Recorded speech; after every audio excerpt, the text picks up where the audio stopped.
get into bisectors of triangles. We're going to have two different types of bisectors that we're talking about today. Well, this first one that we're going to talk about is perpendicular bisectors, and we're also going to talk about angle bisectors. Okay, so angle and perpendicular bisectors. So first one, a perpendicular bisector, a segment bisector that is also perpendicular to the segment. Well, let's get a reminder what a bisector is first of all.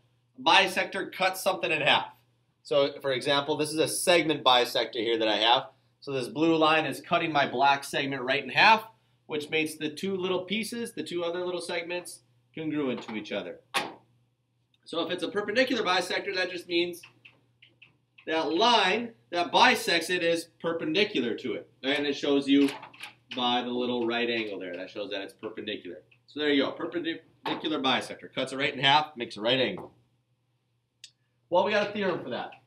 If a point is on the perpendicular bisector of a segment, then it is equidistant from the endpoints of the segment.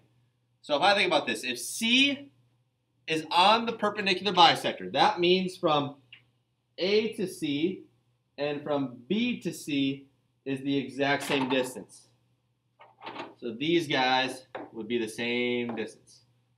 So C is lying on that perpendicular bisector, which means it's equidistant from the endpoints. Well, the same thing works the opposite way. So for example, if I said that AC and BC are congruent now, so now I'm saying that these two are the same distance, then that means that C is on the perpendicular bisector. Okay, that this guy is actually on that perpendicular bisector. So I know that that's a right angle for sure, if those two are equidistant. So we had the perpendicular bisector theorem and the converse of that. So we can go either way. And we can use that to solve some situations. So for example, I look at number one. Well, I have a perpendicular, and it's bisecting, because it makes those congruent. So this dashed line is a perpendicular bisector, which means any point on there, so point C, is equidistant from the endpoint. So it's the same distance from A to C as it is to B to C. So I know that BC is also 8.5. Nothing too hard there. Looking over at my triangle PRQ over here, same type of thing. I have a dashed line going through, which is perpendicular, and it bisects it. Right? It's perpendicular and it bisects it because it made these two segments congruent. So now I know that from any line or any point that's on that perpendicular bisector is equidistant to the endpoints. So I could set 3x plus 1 equal to 5x minus 3 because I know that those two guys are congruent. And now it's just simply our algebra. So we get our x to one side, and we're left with 1 equals 2x minus 3, and we add 3. So we have 4 equals 2x, and lastly divide by 2. Divide by 2. So we know that x equals 2. But I always got to go back. What is it asking for? It's asking for PQ. So I know that PQ is 3x plus 1, so I better plug in my 2 for x. So I got to say 3 times 2 plus 1, which equals 7. So I know that PQ is 7 units. Okay, so remember, always go back and reread directions. That's so important. Okay, do not forget to do that. A couple more definitions. We got a lot of definitions in this section. Concurrent lines. Well, when we have 3 or more lines that intersect at a common point, we call that the point of concurrency, or where the concurrent lines meet. So here I got 3 lines. They're all intersecting at one point, so we call this guy the point of concurrency. Our first point of concurrency is called the circumcenter. And we got a theorem for this. So the circumcenter theorem says the perpendicular bisectors of a triangle intersect at a point called the circumcenter. Okay, before I read the rest of that, let's go ahead and do that. So I'm going to put perpendicular bisectors here. So I'm going to get this guy, it's perpendicular to AB, about halfway through AB. So I got to make a bisector and I got to make it perpendicular. I'll do the same thing with AC here. Let's see, I got to get about halfway through AC. which it's getting pretty close. Something about there. So I know that these two guys are congruent now, and that makes it perpendicular. And then lastly, perpendicular bisector through BC. So I'm going to make it perpendicular, pretty close. Bisect, I want to cut it right in half, so about right there. So I know that these two sides are congruent because it bisects, and it should make it perpendicular. Well, that point I just made is called the circumcenter. So we're going to call that point P here. That is our circumcenter, point P. P is the circumcenter. Well, the rest of it says what? If I have a circumcenter, it is equidistant from the vertices of the triangle.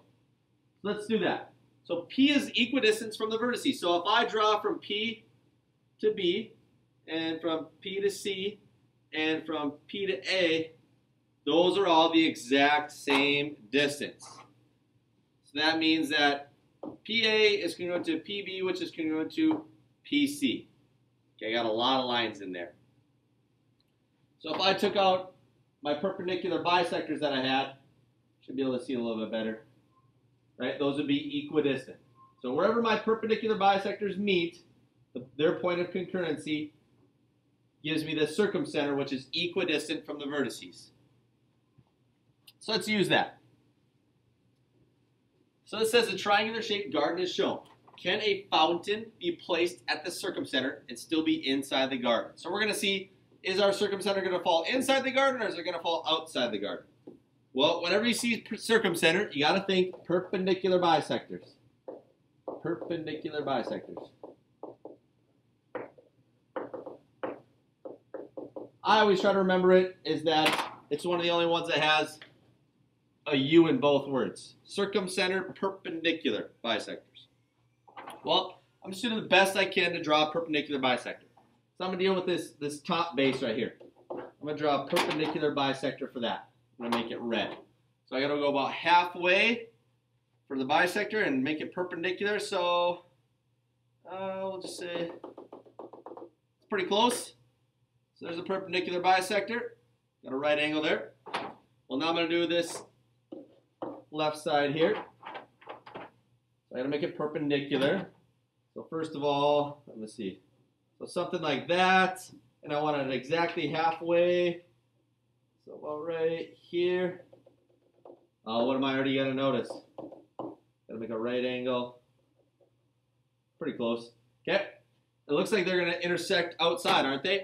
So I do the same thing with this other side. Make it as perpendicular as I can. About halfway. Perpendicular. Looks like they're going to meet right here. So the circumcenter is not outside not inside the garden. So if I made the perpendicular bisectors, it would meet outside the triangle. So a circumcenter could fall inside or outside of the triangle, depending on what kind of triangle. And if you notice, this was an obtuse triangle, and our circumcenter fell on the outside. Our slide before was an acute triangle, so it fell on the inside. That's probably a good sign that that's going to occur that way. Okay, our other type of bisector is an angle bisector. An angle bisector. Well, remember bisectors cut something in half. So in this thing, it's cutting an angle in half. So if I look at this guy, if a point is on the bisector of an angle, well, first of all, what's a bisector of an angle? So it looks like AD is bisecting. It's bisecting an angle. It's bisecting angle BAC. So right here, which makes these two guys congruent.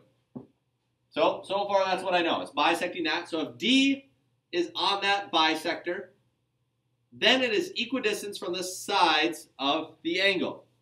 So here's an important key. So D is on this bisector. It's right here. It's equidistant from the sides. Well, if you notice, I can't just draw anywhere to that side, because what was our rule back a couple of chapters ago? Remember, the shortest distance from a point to any side is the perpendicular distance. So I got to draw perpendicular. Then I know that these two segments are equidistant, would be congruent. So if there's a point on an angle bisector, I know that it's equidistant to the sides of that angle. But they got to make right angles. And obviously the converse works as well. So if I show that BD is congruent to CD, and I show that these are right angles here, then I could state that AD is a bisector. I could state that these two angles are congruent at the end. So I can just work the opposite way. Well, let's use that information just like we did earlier with the perpendicular bisector. So here we go. We're going to find angle DAC. Well, DAC, this guy. Well, we already showed that it's got the same mark here, which means that AD is a perpendicular bisector, so I know that this guy is also 28 degrees. Technically, this should show that that's perpendicular and that's perpendicular. So CD, well, if it's a perpendicular bisector, and I have a point that's on that bisector, I know that it's equidistant to the sides, right, that make that perpendicular. So I know I can set 4x minus 1 equal to 3x plus 2. And we go through our algebra. Subtract 3x from both sides and add 1 over. And we got x equals 3. But, like always, go back and reread. We want to find what CD is. And CD is 3x plus 2. So I got to plug in the 3 in for x.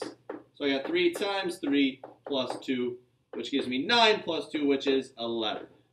So CD is 11.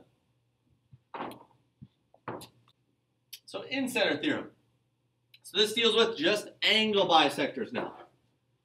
So angle bisectors are going to meet at the point of concurrency called the in-center. So now we got P being the in-center here. Right? So I got an angle bisector from BP, an angle bisector of AP, and an angle bisector of CP.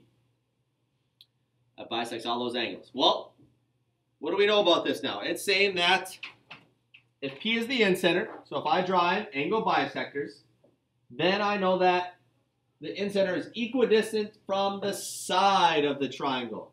So guess what? Equidistant from the perpendicular side, just like our rule that we just had. So if I take a look, if I draw that in there, there we go. So now I know that P is equidistant to all the sides of the triangle. So here PE is equal to PD, which is equal to PF. So I know that these are all the same. PE, PF, and PD. All right, if I have angle bisectors, I know that that point where they meet is equidistant to the sides.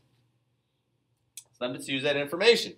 So it's telling me that I have an in-center here, which means I have angle bisectors. That's the first thing that should set off in my mind. I have angle bisectors. Well, I'm going to use some of that information. If I have angle bisectors, and I know this is 28, I know that NS or NR is bisecting this angle, so I know that these two are the same. So I also know that's 28. Same thing down in the bottom left. If this is 31, this has got to be an angle bisector because S is the in-center. So I know that this guy is also 31. And we're just going to hold that thought for a second. I like to fill in information that I know. Well, first things first, it says I want to find what SR is. I want to find what SR is. Well, what do I got? I know what SP is. That's 10. I don't know what RP is yet. And I mean, some people are going to think, well, it's 8. Well, do I know for sure that it's 8? I don't know. Well, what do I know about in-centers? I know that they're equidistant from the sides. Well, that means that these guys are all the same. So if I could find what SU is, for example, I know what SR is because they're the same thing. Well, could I find what SU is? I think so. I know that SP is 10 and UP is 8. And what kind of triangle do I have here? Looks like a right triangle. And what do I know about right triangles? What can I use for a right triangle to find any side? The Pythagorean theorem. There we go. So we got a squared plus b squared equals c squared. And remember, c is always the hypotenuse, the longest side, which is 10, right? Opposite the right angle. So I'm going to plug in 8 squared plus b squared equals 10 squared. So I got 64 plus b squared equals 100. And we subtract 64 from both sides. So I'm left with b squared equals 36. And the inverse of squaring a variable is square rooting. So whatever I do to one side, I do to the other. So that means b has to be 6. So I know that SU is 6. I'm going to go ahead and write that in up here. I know that SU is 6, which means SR also has to be 6. I'm going to erase this so I got some room. So SR is 6. There we go.